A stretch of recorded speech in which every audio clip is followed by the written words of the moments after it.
I sat in my quiet living room, staring at my phone in disbelief. The text from my son Travis just arrived. "Mom, change of plans. You won't be joining us on the Caribbean cruise. Ashley thinks it should be just family. Just family." The words stabbed like a knife. I am family. I raised Travis alone after his father died. I worked double shifts for 20 years. And 3 months ago, I emptied my retirement account, all $230,000, to pay the down payment on their dream house. Now I'm not family enough for a cruise? My hands shook as I pressed Travis's number. The phone rang 4 times before he answered, and I could hear laughter and music in the background. "Mom? What's up?" His voice sounded casual, almost annoyed that I was calling. "What do you mean, what's up?" "Travis, I just got your text. What is going on?" I tried to keep my voice steady, but it cracked anyway. He sighed, like I was being unreasonable. "Look, it's not a big deal. Ashley's pregnant, and she wants the cruise to be intimate. Just us and her parents. You understand, right? It's a special time." The words hit me like a physical blow. Pregnant. My first grandchild. And I was finding out through a phone call where I had to beg for an explanation about why I was being excluded from a family vacation. "You're pregnant? Travis, why didn't you tell me? When did you find out?" My voice trembled. "A few weeks ago. We were going to tell everyone after the cruise. Ashley wanted to announce it in a special way, you know, with photos and everything." He said it so casually, like it was perfectly normal to keep something this huge from me. But if it's supposed to be intimate, why are Ashley's parents going? The question came out sharper than I intended. There was a pause. When Travis spoke again, his tone had turned defensive. "They're helping us with the nursery. They're involved, Mom. They're contributing." Contributing. The word hung in the air between us. I had contributed $230,000 for their house. I had contributed 38 years of working as a nurse, sacrificing everything to raise him alone after his father's heart attack took him at 42. I had contributed every birthday, every holiday, every moment of my life to making sure Travis had everything he needed. "Travis, I paid for your house. I emptied my entire retirement account so you and Ashley could have that beautiful home. Doesn't that count as being involved?" "Oh my God, Mom, are you seriously going to throw that in my face? We didn't ask you to do that. You offered." His voice rose, and I heard Ashley say something in the background. "Look, I have to go. We're about to board. I'll call you when we get back, okay? Try not to be so dramatic about this." The line went dead. I sat there, phone in my lap, tears streaming down my face. Dramatic. He called me dramatic for being hurt that I was excluded from a family cruise after giving them everything I had. I thought about that house. The beautiful 4-bedroom colonial in Meadowbrook Estates, one of the nicest neighborhoods in town. Ashley had insisted they needed it. "We want space for children, somewhere with good schools," she'd said, looking at me with those wide eyes. "It's our dream home." The mortgage was in my name because their credit scores weren't strong enough to qualify for the loan. They had promised to make the payments, to handle everything once they moved in. But so far, 3 months later, I had covered every single payment, every property tax bill, every insurance premium. I had set up a shared household account to help them with moving expenses and getting settled. It had $15,000 in it, money I'd saved from working extra shifts at the hospital over the years. I told myself I was being silly, that I was overreacting, but something gnawed at me. I opened my banking app, my hands still trembling, and checked the shared account. My stomach dropped. $8,000 had been withdrawn 2 days ago. The memo line said, "Cruise upgrades and excursions." Travis had taken my money, $8,000 of my hard-earned savings, to upgrade a vacation that I wasn't even invited to. They were probably flying first class right now, booking spa treatments and fancy dinners, all on my dime, while I sat alone in my small apartment crying. The betrayal wasn't just about being excluded anymore. It was about being used. It was about being seen as nothing more than a source of money, not as a mother, not as family, but as a bank account they could withdraw from whenever they pleased. I didn't sleep that night. I lay in bed, staring at the ceiling, my mind racing through every sacrifice I'd made. After Frank died, I could have remarried.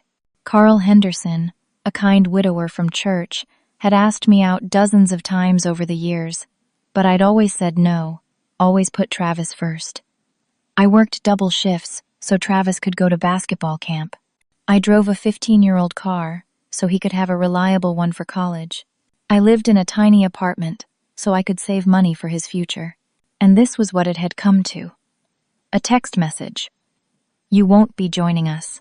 Morning light filtered through my bedroom curtains, but I felt no warmth from it. I hadn't really slept, just drifted in and out of an exhausted haze. By 7 o'clock, I was sitting at my kitchen table with a cup of coffee I couldn't drink, staring at my phone. I needed help. I needed clarity. I called Harold Mitchell, my financial advisor. We'd known each other for 15 years, ever since Frank's life insurance money came through, and I needed guidance on how to invest it wisely. Harold was honest, straightforward, and had always looked out for my best interests. Barry? It's early. Is everything all right? His voice was concerned. Harold, I need to ask you about the house. The one I bought for Travis and Ashley. There was a pause. What about it? Whose name is on the deed? Yours. Just yours. We discussed that, remember? Their credit wasn't strong enough to co-sign, and you wanted to make sure they had a stable home. The mortgage, the deed, the title, everything is in your name alone. I closed my eyes, relief and dread washing over me simultaneously. So legally, it's my property? Completely. Barry, what's going on? I told him everything. The cruise, the exclusion, the $8,000, Travis's dismissive attitude. When I finished, Harold was quiet for a long moment. If you're thinking what I think you're thinking, you need to talk to a lawyer first. This is your son we're talking about. But Barry, I'll say this. What they did isn't right. You've been taken advantage of. After I hung up with Harold, I made another call. Sharon Bradley had handled Frank's estate when he died, and she'd helped me with various legal matters over the years. She was tough, smart, and didn't tolerate nonsense. Barry, how are you, honey? Sharon's warm voice greeted me. I need your help, Sharon. I need to know what my options are. I explained everything again, and with each word, I could feel Sharon's anger building on my behalf. That house is your asset, Barry. You have every legal right to do whatever you want with it. If you want to sell it, you can sell it. But let me draft a formal notice first, something that documents everything. The money you've spent, the promises they made, the ownership structure. We need a paper trail.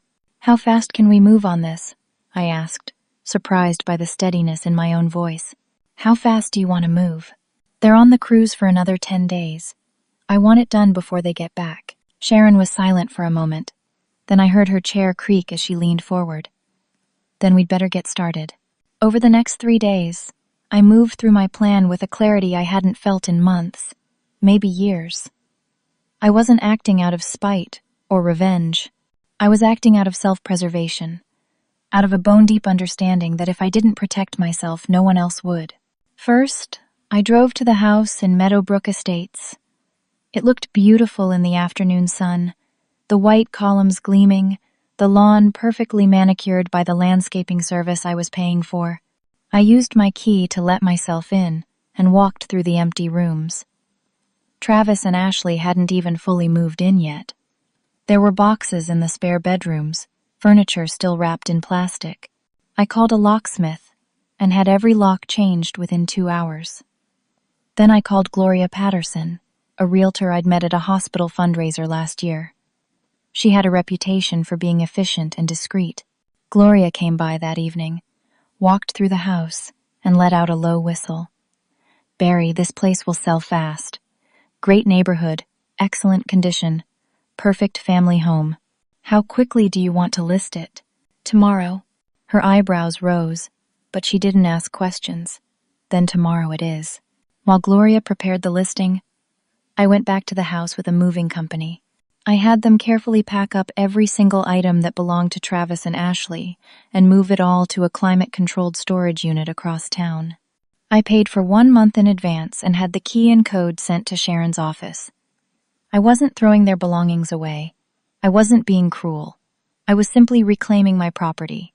Sharon, meanwhile, drafted a comprehensive legal document that outlined everything: the $230,000 down payment, the 3 months of mortgage payments totaling $9,600, the property taxes, the insurance, the landscaping service, even the $8,000 taken from our shared account.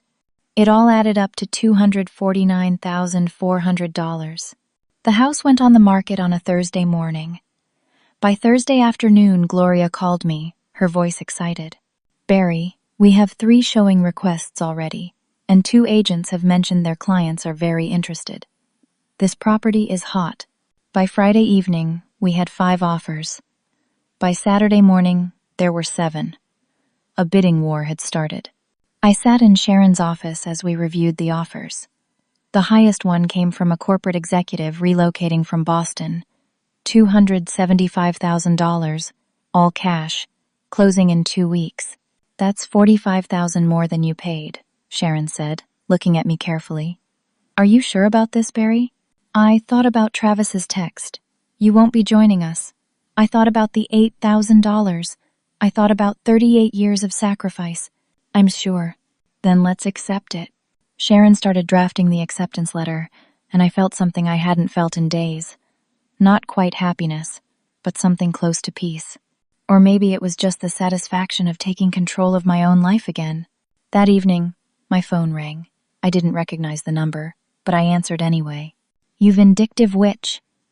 The voice was harsh, filled with rage. It took me a moment to place it. "Diane, Ashley's mother.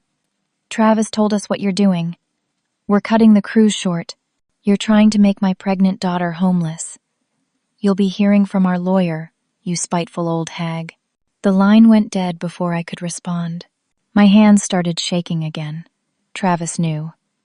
Somehow, he'd found out. Maybe he'd seen the listing online, or maybe a friend had driven by and seen the sign. It didn't matter how. What mattered was that this was about to get much, much worse. I called Sharon immediately. "They know. Ashley's mother just called me, threatening legal action." Sharon's voice was calm, professional. "Let them try. We have documentation for everything. But Barry, I need you to prepare yourself. This is going to get ugly." I looked around my small, quiet apartment. I'd lived here for 12 years, ever since Frank died and I downsized to save money for Travis's future. It was modest, just 2 bedrooms and 1 bathroom, but it was mine. I'd worked for it. I'd earned it. "Let it get ugly," I said. "I'm done being taken advantage of." They came back 3 days early. I know because at 10 o'clock on a Tuesday night, someone started pounding on my apartment door so hard I thought it might break. I looked through the peephole and saw Travis, his face red with anger, and Ashley beside him, tears streaming down her cheeks. Diane stood behind them, her arms crossed, her expression cold as ice. "Mom, open this door right now," Travis shouted. My neighbors' doors were cracking open down the hall. Mrs. Chen from 3B peeked out, her eyes wide. The college students in 3D had their door halfway open, watching like this was entertainment. I took a deep breath and opened my door, but kept the chain lock engaged. "You need to leave. It's late, and you're disturbing my neighbors." "Disturbing your neighbors?" Travis's voice went up an octave. "You sold our house. Our house. Where are we supposed to live?" "It wasn't your house, Travis. It was my house, my name, my money, my mortgage." Ashley let out a sob that sounded theatrical even to my ears. "I'm pregnant. How can you do this to us? You're throwing your grandchild onto the street." "You have jobs. You can rent an apartment like everyone else." Diane pushed forward. "You manipulated them. You convinced them to put the house in your name, and now you're stealing it from them. That's elder abuse in reverse. That's financial exploitation." I almost laughed at the absurdity. I'm the one who was exploited. I paid for everything while you all went on a cruise I wasn't invited to. A cruise you paid for with my money, Travis. Travis's face went from red to purple. That money was in a shared account. It was for household expenses. The cruise wasn't a household expense. You know what? Travis stepped closer to the door, and his voice dropped to something cold and threatening. You're never going to see this baby. Ever. You hear me? You won't be at the birth. You won't be at birthdays. You won't be a grandmother to this child. You chose money over family, so live with that choice. They left then, Travis practically dragging Ashley down the hallway while Diane threw one last venomous look over her shoulder. I closed the door and slid down to sit on the floor, my whole body shaking. The apartment felt too quiet after all that noise. I could hear Mrs. Chen's TV through the wall, a soft murmur of voices. Normal life, continuing around me while mine fell apart. The next morning, a courier delivered legal papers to my door. I signed for them with numb fingers and carried them to my kitchen table. Ashley's parents were suing me for emotional distress and, unbelievably, elder financial abuse. The lawsuit claimed that I had manipulated Travis and Ashley, taking advantage of their trust and youth to trick them into putting the house in my name.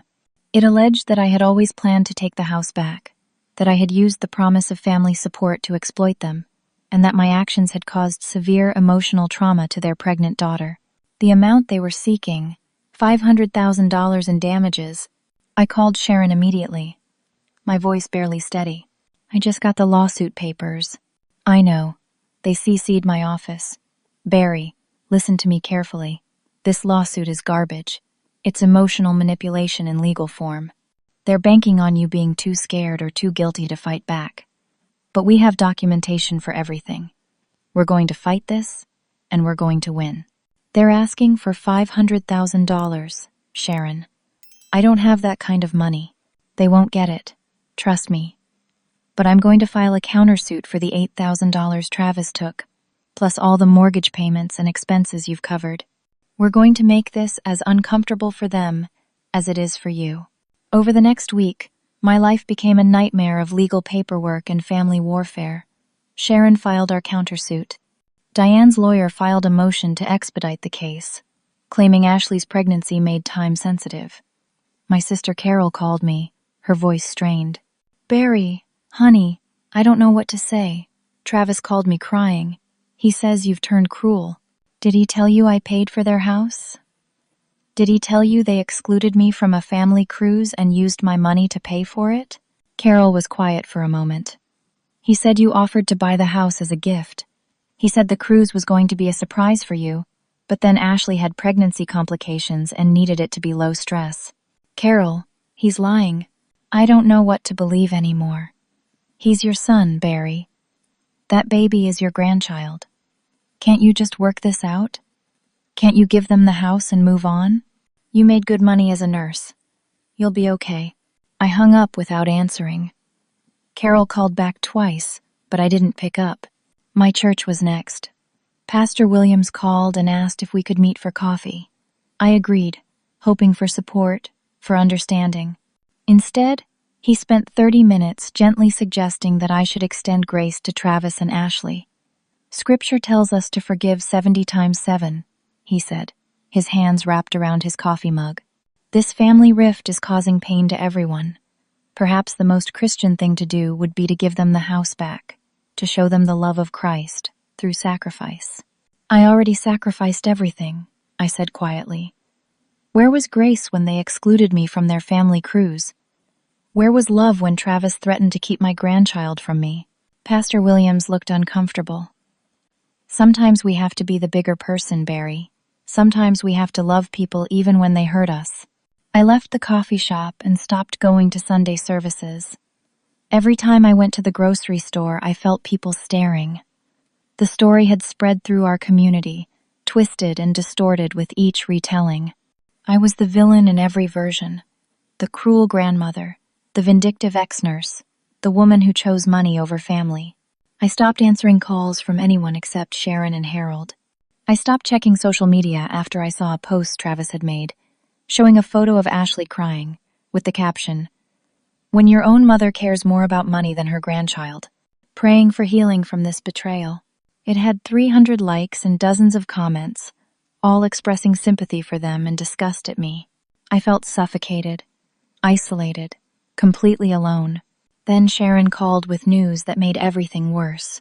"Barry, we have a serious problem. Travis has filed for a restraining order against you." "What? Why?"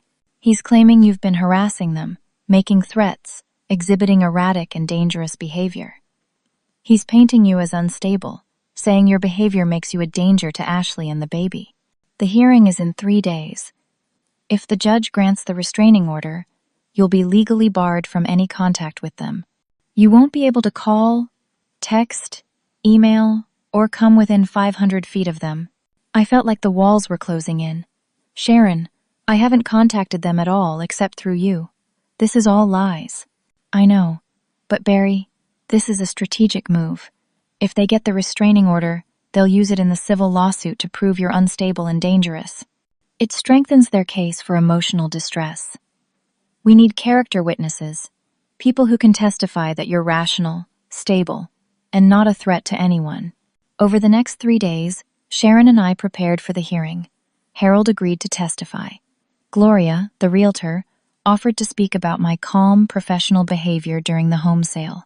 2 of my former colleagues from the hospital, Linda and Patricia, both offered to come and vouch for my 38 years of steady, compassionate nursing. But I was terrified. I knew Travis. I knew how charming he could be when he wanted something. And I knew he was willing to lie. The courthouse was cold. Everything about it felt cold. The marble floors, the fluorescent lights, the wooden benches in the hallway where I sat waiting with Sharon. Travis and Ashley arrived with Diane and their lawyer, a sharp-looking woman in an expensive suit. Ashley's hand rested on her belly, making sure everyone could see she was pregnant. They didn't look at me. It was as if I didn't exist. The hearing began, and I watched my son stand up and lie under oath. "She showed up at our rental apartment at 2 in the morning, Travis said, his voice steady and convincing. "She was drunk, screaming at us, threatening Ashley. She said she'd make sure we paid for betraying her, that she'd ruin our lives." I wanted to scream that I'd never been drunk in my life, that I didn't even drink, that I'd never threatened anyone.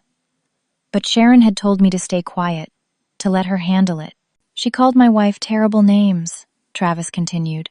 "Called her a gold digger, a manipulator. She said Ashley trapped me into marriage and that the baby probably wasn't even mine." Ashley was crying now, soft, heartbroken sobs. Diane had her arm around her daughter's shoulders. "We're terrified," Travis said, looking directly at the judge. "My wife is high risk. The stress from all this has caused complications. She had bleeding last week and had to go to the emergency room. The doctors said stress can cause miscarriage. We're just trying to protect our family." It was my turn. Sharon asked me carefully prepared questions, and I answered truthfully. I explained that I hadn't contacted Travis or Ashley at all, that all communication had gone through attorneys. I showed my phone records, my location history from the night Travis claimed I showed up drunk at their apartment. I'd been home, asleep, my phone connected to my home Wi-Fi all night. Harold testified about my financial responsibility, my steady investment strategy over 15 years. Gloria testified about my calm, professional demeanor during the house sale. Linda and Patricia testified about my decades as a nurse, my reputation for kindness and stability. But when I looked at the judge, I couldn't read her expression. The judge called a brief recess, then returned with her decision. "I'm granting a temporary restraining order for 6 months, pending a full hearing. Miss Wellington, you are to stay 500 feet away from Travis Wellington, Ashley Wellington, and any children born to them. You are prohibited from any form of contact, phone calls, text messages, emails, or third-party communication. Violation of this order will result in immediate arrest." The gavel came down, and my world shattered. Sharon immediately stood. "Your Honor, we respectfully request reconsideration. Miss Wellington has presented clear evidence that she poses no threat. The temporary order stands. We'll revisit this in 6 months at the full hearing. Court is adjourned." I walked out of that courthouse feeling like I'd been physically beaten. The restraining order meant that even if I wanted to apologize, even if I wanted to make peace, I legally couldn't. It meant that when Ashley had the baby, I couldn't be there. It meant that for the next 6 months, maybe longer, my grandchild would be born and I'd have no right to even send a card. Travis had won. He'd weaponized the legal system to cut me out of his life completely, and there was nothing I could do about it. That night, I sat in my apartment in the dark. I didn't turn on the lights. I didn't eat dinner. I just sat there, feeling more alone than I'd felt since Frank died. My phone buzzed with an email. I almost didn't look at it. It was from an address I didn't recognize. Anonymous773@mailservice.com. The subject line said, "You should see this." Inside were photos. Travis and Ashley outside a luxury apartment building, the kind with a doorman and a fountain in the courtyard. They were carrying shopping bags from expensive stores. In one photo, Ashley was laughing, her head thrown back, her belly barely visible under her designer dress. In another, Travis had his arm around her waist, both of them looking relaxed and happy. Below the photos was a message. They're living at Preston Towers. Rent is $4,200 a month. Ashley's parents gave them $50,000 to fight the evil grandmother. They're living better than ever while you suffer. They're celebrating their victory. Thought you should know. I stared at those photos for a long time. They looked so happy, so carefree. While I was being sued, while I had a restraining order against me, while my reputation was destroyed and my family was fractured, they were living in a luxury apartment, spending money, enjoying their lives. I felt something break inside me. Not my resolve exactly. My hope. I considered giving up. Just walking away from all of it. Moving to another state. Starting over where no one knew me. Where I wouldn't have to see the judgment in people's eyes or hear the whispers at the grocery store. I could disappear. And maybe that would be easier for everyone. I was still sitting in the dark, contemplating this, when my phone rang. Another unknown number. I almost didn't answer, but something made me pick up. "Is this Barry Wellington?" A woman's voice. Young. Nervous. "Yes. My name is Jenna Hayes. You don't know me, but I'm Travis's ex-girlfriend from college. I saw what he posted about you online, about the lawsuit and everything. I need to tell you something. Can we meet? Please? It's important." I was too tired to be suspicious. "Why would you want to help me?" "Because I know what they're doing to you. Because it happened to me too, in a different way. And because someone needs to tell you the truth about Ashley." We met at a coffee shop across town, far from my neighborhood where everyone knew the story. Jenna was younger than I expected, maybe 30 years old, with dark hair pulled back in a ponytail and worried eyes. She slid into the booth across from me and didn't waste time with pleasantries. "Ashley was married before," Jenna said. "Did you know that?" I shook my head. She was married to a man named Gregory Sutton. He's 62 years old, owns 3 car dealerships in the state. They were married for 2 years. Ashley got pregnant almost immediately after the wedding. My stomach tightened. What happened? She miscarried at 4 months. Or at least, that's what Gregory thought. Turns out, there might not have been a pregnancy at all. After the divorce, Gregory's lawyer found inconsistencies in the medical records Ashley had shown him. The pregnancy tests she'd presented were questionable. The ultrasound photos might have been fake. I felt cold. Why would she do that? To trap him. To secure the marriage. And when she divorced him 2 years later, she got a settlement of $800,000. Gregory didn't fight it because he felt guilty about the miscarriage. He thought he'd somehow failed her. Jenna pulled out a folder from her bag and slid it across the table. Inside were copies of court documents, divorce filings, financial statements. "Ashley has money, Barry. A lot of it. But she hides it. She pretends to be struggling, pretends to need help. And Travis knows. He's always known." "How do you know all this?" Jenna's expression turned bitter. "Because Travis tried the same thing with me. We dated for 3 years in college and 2 years after. He was always pushing me to help him financially, Always had some emergency that needed money. When I finally said no, when I told him I was tired of being his backup plan, he dropped me and started dating Ashley within a week. They'd already been talking. She was his upgrade. A woman with actual money. She pulled out more papers. Emails between Travis and a friend, printed from Jenna's old computer, where Travis discussed his investment strategy of dating women with resources.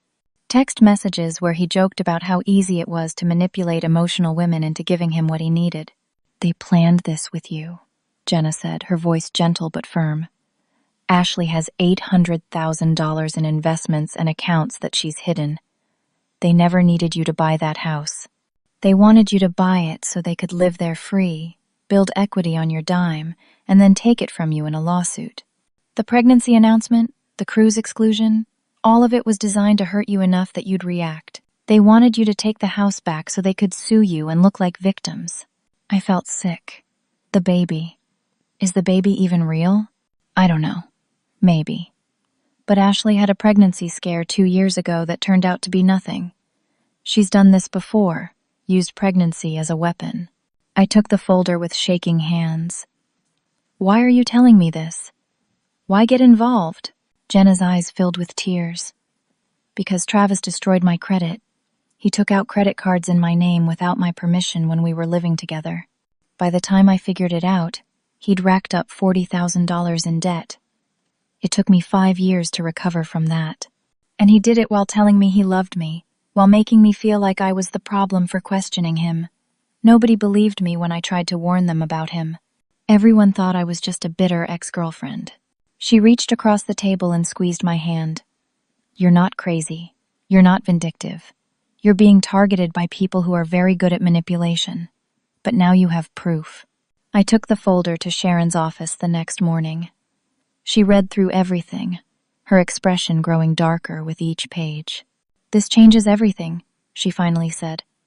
"But Barry, we need more. We need concrete proof about Ashley's finances. We need medical records if possible. We need a full investigation."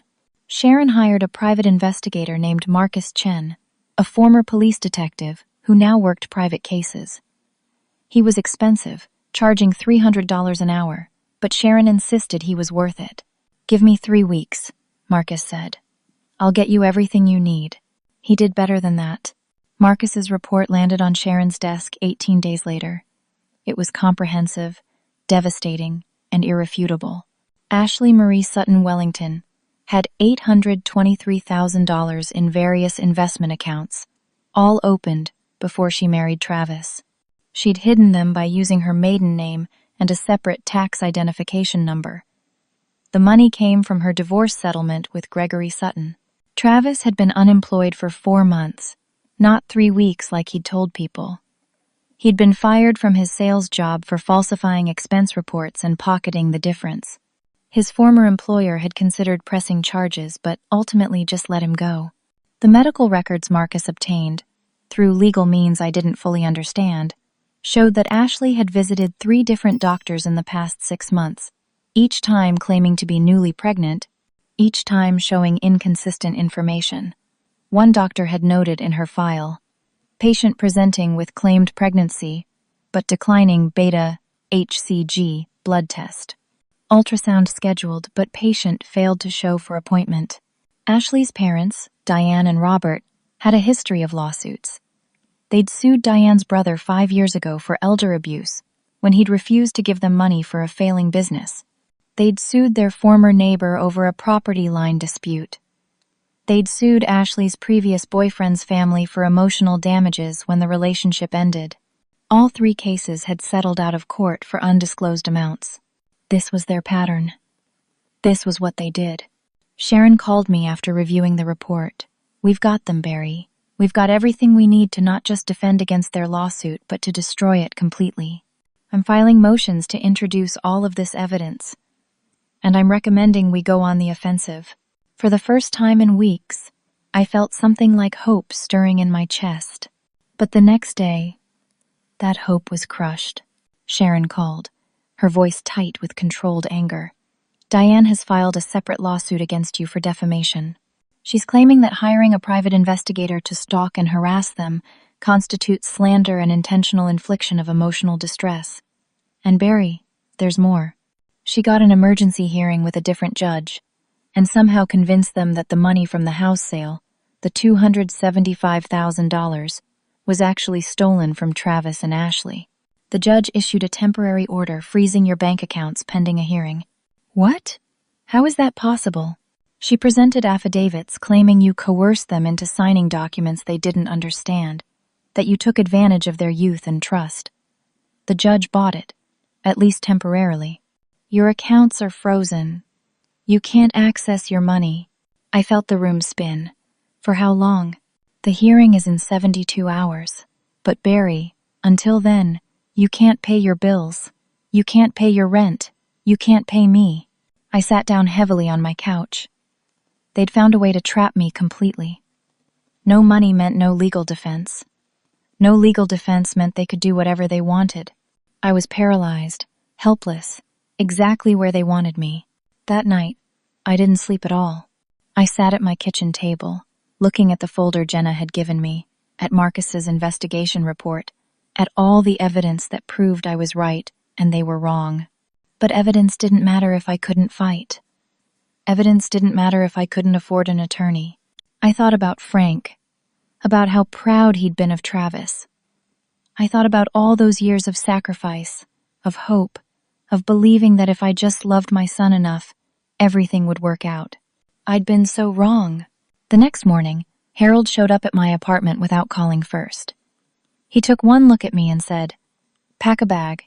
You're staying with Diane and me until this is resolved." Harold, I can't.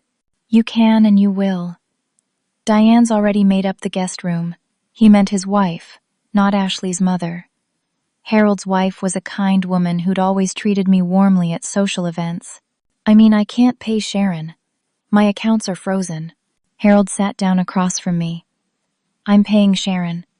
I called her this morning and told her to send all future invoices to me. You're not facing this alone, Barry.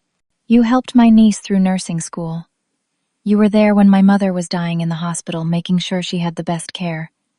This is me paying that forward. I started crying, and Harold looked uncomfortable but patted my hand awkwardly. Sharon's filing emergency motions to get your accounts unfrozen. She's confident we'll win. But Barry, you need to hold on for a few more days. Can you do that? I nodded, not trusting my voice. The emergency hearing happened 36 hours later.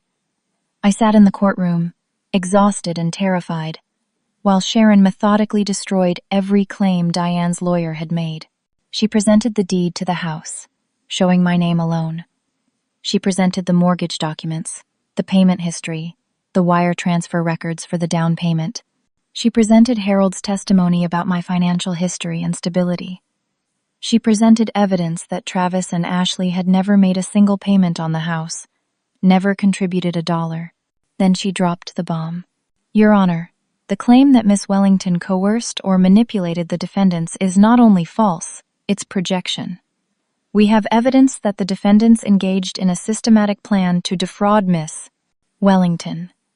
Sharon presented Marcus's investigation report, Jenna's documentation, the court records from Ashley's previous marriage and divorce.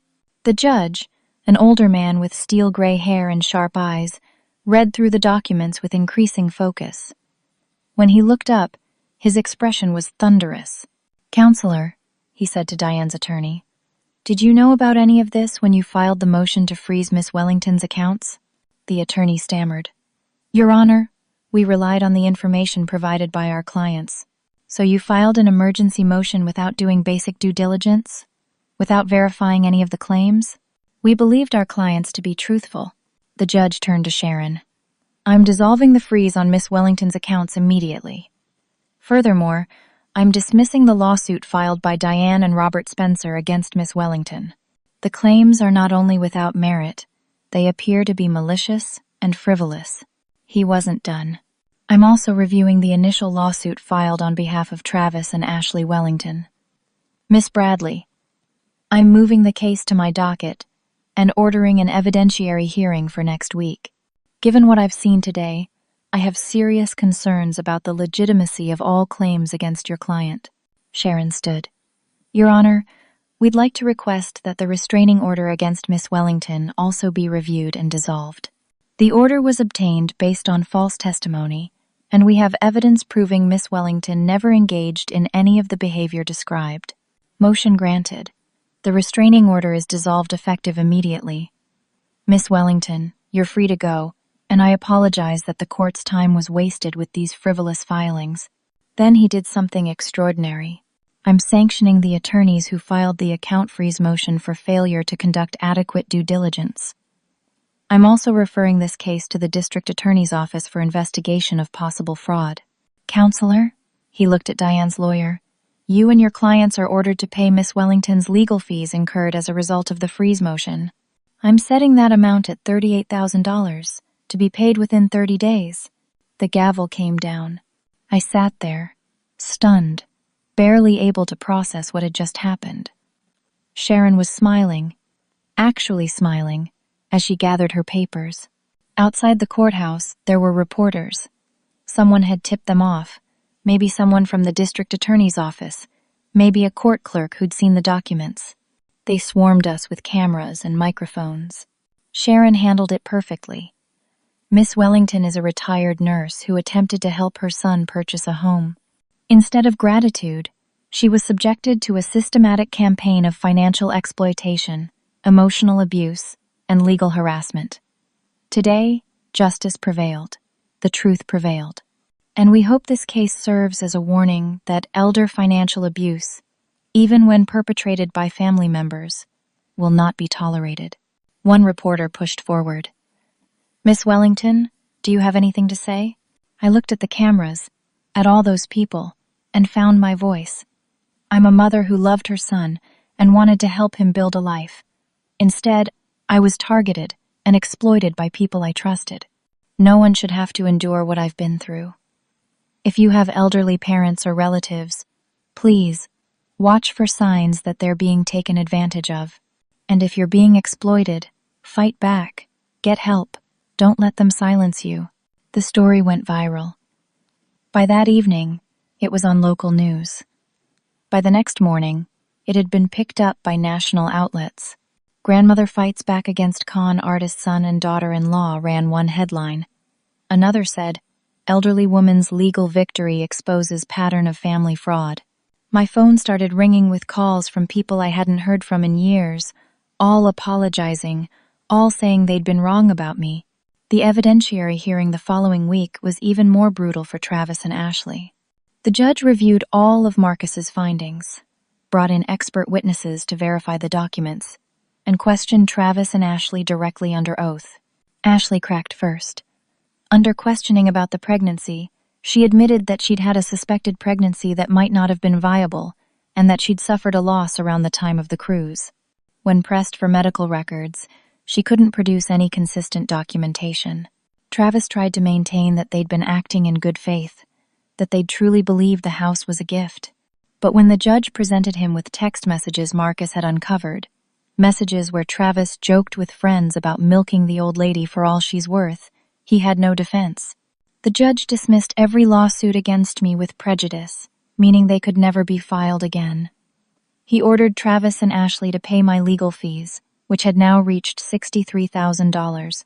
He also referred the case to the district attorney, as promised, for criminal fraud investigation. But more than the legal victory, something else happened. 2 weeks after the hearing, I got a letter in the mail, handwritten, not typed, from Travis. Mom, I don't expect you to forgive me. I don't expect you to even read this, but I need to say it anyway. I'm sorry. I'm so sorry. You were right about everything. About Ashley. About her family. About what we were doing. I told myself I was just trying to build a life, trying to give my family security. But somewhere along the way, I stopped seeing you as my mother and started seeing you as a resource. That's unforgivable. Ashley and I are separated. The marriage is over. There was no baby. There might have been, briefly, but I don't even know if that was real or just another manipulation. I'm in therapy now, trying to understand how I became this person. You raised me better than this. Dad would be ashamed of me. I'm ashamed of me. I know I don't deserve a second chance. I know I destroyed something that can never be rebuilt, but I wanted you to know that I see it now. I see what I did, and I'm sorry." I read that letter 3 times, sitting at my kitchen table with tears streaming down my face. Not tears of forgiveness, not yet, but tears of grief for what had been lost, and maybe, just maybe, the tiniest seed of hope that someday, years from now, we might find a way back to each other. I didn't write back immediately. Instead, I took the $63,000 I'd been awarded in legal fees, combined it with the $45,000 profit from the house sale, and started a foundation. I called it the Frank Wellington Foundation for Elder Protection, named after my late husband. Its mission was simple: provide free legal assistance, financial counseling, and emotional support to elderly people being exploited by family members. I'd lived through it. I'd survived it. And I wanted to make sure other people didn't have to face it alone. The foundation's first office opened 6 months later in a small suite downtown. We started with 1 part-time attorney, 1 financial advisor, and me, volunteering 20 hours a week. Within 3 months, we'd helped 12 people escape situations of family financial abuse. Within 6 months, we'd helped 37. My real friends came back. Carol apologized, crying, admitting she'd been wrong to doubt me. My church apologized too. Pastor Williams gave a sermon about the danger of judging without knowing the full story. And though he didn't mention me by name, everyone knew who he was talking about. I started sleeping through the night again. I started going to the grocery store without feeling like I had to hide. I started living instead of just surviving. 1 year after everything fell apart, I got another letter from Travis. This one was different. "Mom, I've been in therapy every week for a year. I've been working a steady job, paying back the people I hurt, trying to rebuild my life in a way that doesn't involve manipulation or lies. I know I don't have the right to ask this, but I'm asking anyway. Could we talk?